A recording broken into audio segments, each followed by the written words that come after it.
Hi hello అందరికీ నమస్తే. మాదైతే లాస్ట్ నచ్చరం అండి, అందుకే మీకు చూపెట్టాలనేసి బుట్టలు బియ్యం మారేమో పప్పు వేస్తాము, అదేమో కలిసి ఇదేమో సంకము అది గువ్వలు పువ్వులు పెట్టేసి అందుకే మొత్తము అన్ని సైజుగా చేసాము.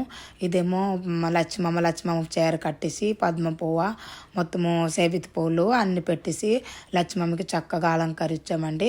ఇది ఆ బుట్లలో బియ్యం పప్పు పెట్టిన బుట్లకి అవి కూడా పువ్వులు ముగ్గులు బొట్లు అన్ని పెట్టేసి మొత్తము అవికి చక్కగా అలంకరిస్తాము.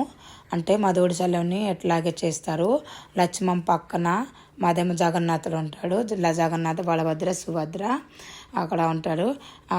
వెనక పక్కేమో నరసింహస్వామి మా ఇంటి దేవుడు. ఇది కూడా నరసింహస్వామి మరబోళ్ళని ఎత్తిపెట్టినాము.